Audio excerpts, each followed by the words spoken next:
The walls of Jericho.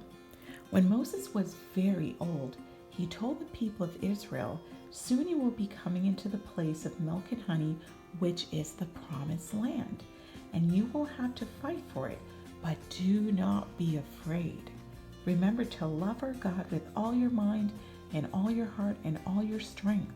Be faithful to the God of Israel and keep the commandments. Then God will always help you, for this is promise. This is our covenant." And remember, a covenant is an agreement, and in this case, it is an agreement between God and the people of Israel.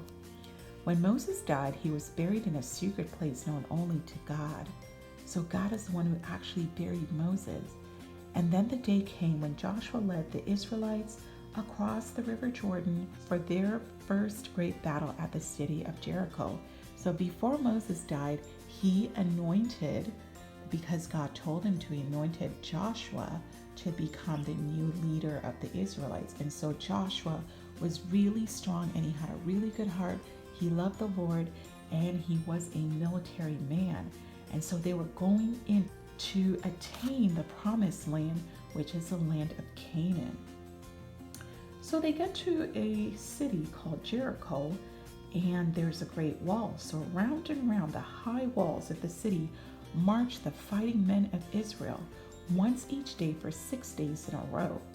And 7 priests marched with them, carrying the Ark of the Covenant and sounding 7 trumpets made of ram's horns. And the reason the children of Israel did this is because God told Joshua to have them do it. And on the 7th day, they all marched 7 times around the walls of the city.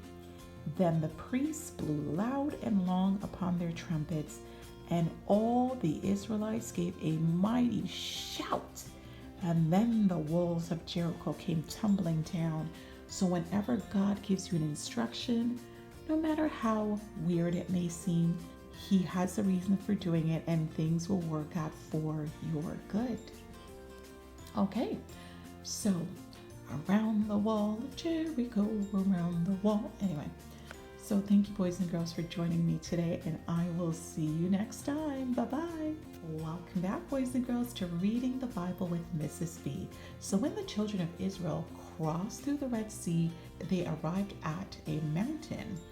And so at the mountain, God gave Moses to give to the children of Israel something, a list of laws called the 10 Commandments. And so the people of Israel had so much to learn before they would be ready to enter the promised land. And so God made them wander in the wilderness for 40 years. Because what happened is they used to be slaves, so now they had to drop off that whole mentality of being a slave, and they had to remember their true identities were not slaves, but sons and daughters of the living God.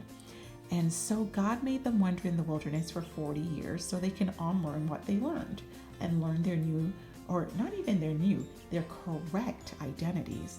So all that time, God watched over them and gave them food from heaven to eat and taught them what they needed to know.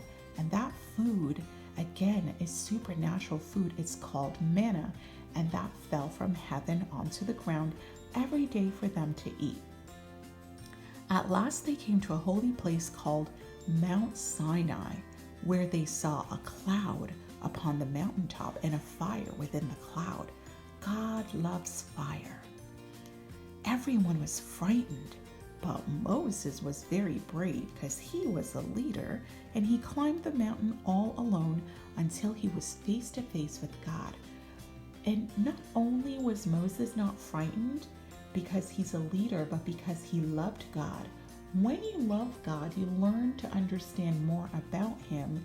And so there are things about him that even though you may be a little bit afraid, you'll still trust him because you know he loves you very much and he's not going to hurt you. So Moses climbed all alone until he was face to face with God. He loved talking to God.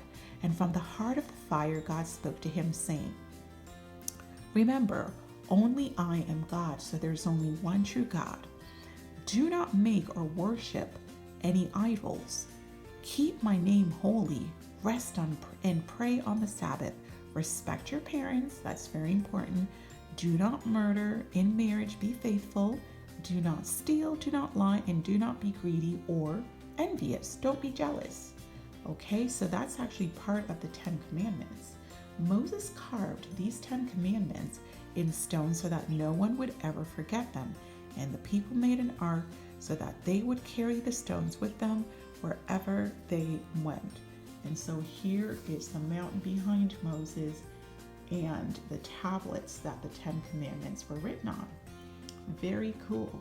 So thanks so much, boys and girls, for joining me for the 10 Commandments.